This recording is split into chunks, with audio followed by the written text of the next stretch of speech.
Bonjour Grégoire. Bonjour Isabelle. Et on en est arrivé à un point où on lance même plus le sport, mais le foot. Le foot, oui. C'est l'actu du jour. Il n'y aura pas que ça parce que vous savez qu'on a un temps imparti limité pour montrer les images. Non mais vous savez que les droits ne nous appartiennent pas, donc on va vous montrer ce qu'on peut vous montrer sur ce qui s'est passé hier soir. Avant de vous dire que ce soir, le match à suivre, bien sûr, c'est France-Allemagne. Et le vainqueur rencontrera le Portugal en finale. Le Portugal qui s'est qualifié, c'était à Lyon hier avec ce Portugais qui se qualifie pour leur deuxième finale en Euro 12 ans après celle perdue à domicile. C'est la star madrilène Cristiano Ronaldo qui ouvre le score contre le Pays de Galles. Une tête à la 50e minute. Le triple ballon d'or inscrit son 9e but en championnat d'Europe. Il égale le record de Platini, mais Michel Platini lui a inscrit 9 buts en un seul Euro contre 4 pour Ronaldo. 3 minutes plus tard, sa frappe est détournée dans les buts gallois par Nani. Pour le 2-0, le score ne bougera pas et le Portugal donc est en finale. Ce soir, l'autre demi-finale, France-Allemagne, au stade Vélodrome. Et pour préserver la pelouse, l'équipe de France est entraînée à la commanderie centre d'entraînement de l'OM.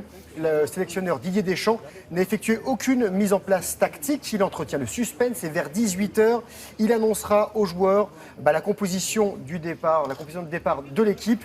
Et les Bleus affrontent la Mannschaft pour la 5e fois en compétition officielle. La France n'est imposée qu'une fois.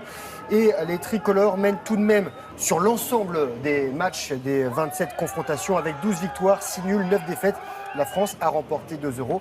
L'Allemagne en a remporté 3. On en reparlera bien sûr demain matin. Demain, voilà grosse pression et un entraînement en pleine chaleur, je crois. Il a fait très chaud, il faisait plus de 30 degrés du côté de Marseille. Ça doit être stratégique. C'est mieux peut-être pour les Français que pour les Allemands. Voilà.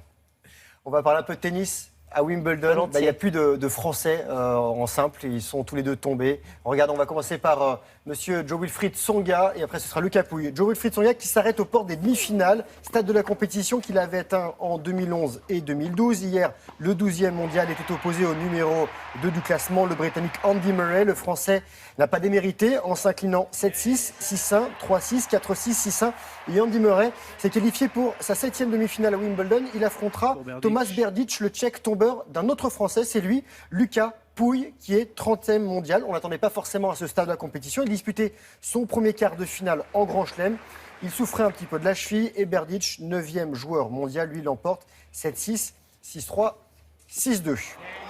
Roger Federer a lui déjà remporté ce tournoi à 7 reprises. C'est votre chouchou. La dernière, c'était en 2012. Le Suisse, 3e du classement, en quête d'un 18e titre en Grand Chelem, s'est qualifié pour le dernier carré en dominant le Tchèque Cilic. Mené 2-7-0, Federer a sauvé 3 balles de match pour s'imposer en 5 manches et 3h22 de jeu.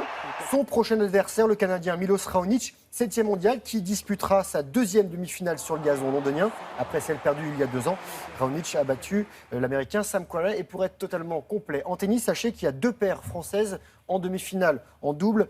Édouard Roger Vasselin, Julien Beneteau. Et l'autre paire, c'est Herbert et Mahut. Donc ils sont en demi-finale. Ils pourraient se rencontrer en finale. Voilà. Bon, ça, on aura des résultats aussi là-dessus, je suppose. suppose. Un peu plus tard. Vous allez nous en reparler. Et ce n'est pas terminé. Un peu de cyclisme maintenant au menu. Avec une étape entre Arpajon-sur-Cère dans le Cantal et Montauban aujourd'hui. Ce sera 190 km. Et le maillot jaune hier a changé d'épaule. On regarde, c'était la 5e étape entre Limoges et le Lioran.